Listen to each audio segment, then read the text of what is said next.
शासकीय आदिवासी आश्रमशाळेत व शासकीय आदिवासी मुलामुलींच्या वसतिगृहात कायमस्वरूपी तात्काळ सफाई कामगार व चौकीदार पदभरती करा, अशी मागणी बिरसा फायटर्स नंदुरबार संघटनेकडून प्रकल्प अधिकारी एकात्मिक आदिवासी विकास प्रकल्प नंदुरबार यांच्याकडे एका निवेदनाद्वारे करण्यात आली आहे।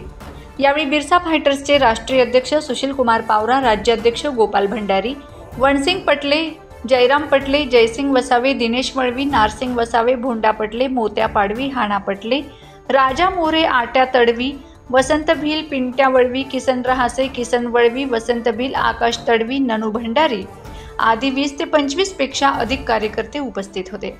आदिवासी आश्रमशाळेत व मुलामुलींच्या वसतिगृहात कायमस्वरूपी सफाई कामगार व चौकीदार पदांची भरती करण्यात यावी। रोजंदारी तत्वावर सफाई कामगार व चौकीदार पदे बंद करण्यात यावीत, अशी मागणी बिरसा फायटर्स संघटनेकडून आदिवासी विकास विभागाकडे करण्यात आली आहे।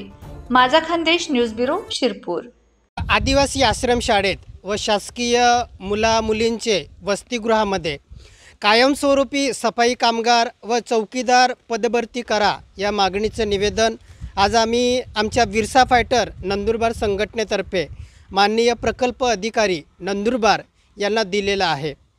शासकीय आदिवासी आश्रमशाळेमध्ये व वसतिगृहामध्ये सध्या रोजंदारी म्हणजे मजुरीवरती सफाई कामगार व चौकीदार नेमलेले आहेत। हे सफाई कामगार आठवड्यातून फक्त 3 दिवस कामाला येत असतात, म्हणजे एक दिवसाआड हे सफाईला येत असतात।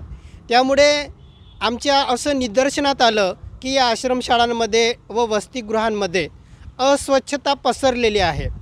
विद्यार्थ्यांच्या आरोग्यावरती या अस्वच्छतेचा परिणाम होत असतो, त्यांच्या शैक्षणिक प्रगतीवरती सुद्धा दुष्परिणाम होत आहे। म्हणून ही जी पदं आहेत ही कायमस्वरूपी भरण्यात यावीत आणि या पदांची या आश्रमशाळेमध्ये व वसतिगृहांमध्ये अत्यंत आवश्यकता आहे, त्याची गरज आहे। म्हणून ही पदे कायमस्वरूपी भरण्यात यावी अशी आम्ही माननीय प्रकल्प अधिकारी नंदुरबार यांच्याकडे मागणी केलेली आहे। याबाबत त्वरित कारवाई व्हावी अशी आमची मागणी आहे। जय बिरसा, जय आदिवासी।